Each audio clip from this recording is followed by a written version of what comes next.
ಮೋದಿ ಬಗ್ಗೆ ರಮೇಶ್ ಕುಮಾರ್ ಅವರು ಗುಡುಗಿದ್ದಾರೆ. ಈ ವಿಚಾರಕ್ಕೆ ಸಂಬಂಧಪಟ್ಟಂತೆ ಬೆಂಗಳೂರಲ್ಲಿ ಮಾಜಿ ಸಿಎಂ ಬೊಮ್ಮಾಯಿ ರಿಯಾಕ್ಟ್ ಮಾಡಿರೋದು. ಪ್ರಧಾನಿ ಮೋದಿ ಬಗ್ಗೆ ರಮೇಶ್ ಕುಮಾರ್ ಅವರು ಗುಡುಗಿದ್ರು.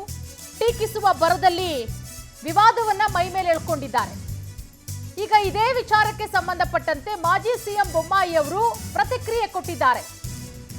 ನಾವೆಲ್ಲ ಒಂದು ಕಾಲದಲ್ಲಿ ಜೊತೆಗೆ ಇದ್ದವರು.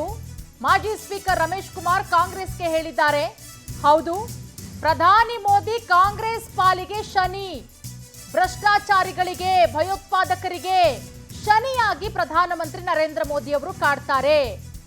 ಆದ್ರೆ ಮಹಿಳೆಯರಿಗೆ, ಬಡವರಿಗೆ, ದೇಶ ಪ್ರೇಮಿಗಳಿಗೆ ಮೋದಿ ಯಾವತ್ತಿದ್ರೂ ಕೂಡ ದೇವ್ರೇ.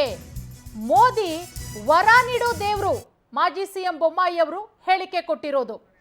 ಹಾಗಾದ್ರೆ ರಮೇಶ್ ಕುಮಾರ್ ಅವರು ಮಾತಿನ ಬರದಲ್ಲಿ ಯಾವ ರೀತಿ ವಿವಾದವನ್ನ ಸೃಷ್ಟಿ ಮಾಡಿದ್ದಾರೆ, ಏನ್ ಮಾತನಾಡಿದ್ರು, ಅದಕ್ಕೆ ಬಸವರಾಜ ಬೊಮ್ಮಾಯಿ ಅವರು ಯಾವ ರೀತಿ ರಿಯಾಕ್ಟ್ ಮಾಡಿದ್ದಾರೆ, ಬನ್ನಿ ನೋಡೋಣ.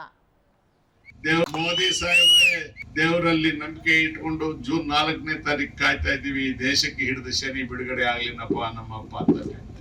ನೀನ್ ಈ ದೇಶಕ್ಕೆ ಹಿಡಿದ ಶನಿ ಕಣಯ್ಯ ಮೋದಿ ಸಾಹೇಬ್ರೆ, ನೀನ್ ಈ ದೇಶಕ್ಕೆ ಹಿಡಿದ ಶನಿ ಕಣಯ್ಯ. ಇಂದಿರಾ ಗಾಂಧಿಗ ಕೂತಿದ್ ಸೀಟಲ್ಲಿ ಬಂದು ಕೂತ್ ಬಿಟ್ಟಲ್ಲಪ್ಪ ನೀನು. ಎಲ್ಲಪ್ಪ ಇಂದಿರಾ ಗಾಂಧಿ? ಸತ್ಯವಂತರು ಎಷ್ಟು ಅನ್ನುವಂಥದ್ದು ಜನರಿಗೆ ಗೊತ್ತಿದೆ, ಇಷ್ಟೇ ಹೇಳ್ಬೋದು ನಾನು. ಎರಡನೇದಾಗಿ ನಿಜವಾಗ್ಲೂ ಕೂಡ ರಮೇಶ್ ಕುಮಾರ್ ಮತ್ತು ಅವ್ರ ಪಕ್ಷಕ್ಕೆ ನರೇಂದ್ರ ಮೋದಿ ಶನಿದೆ.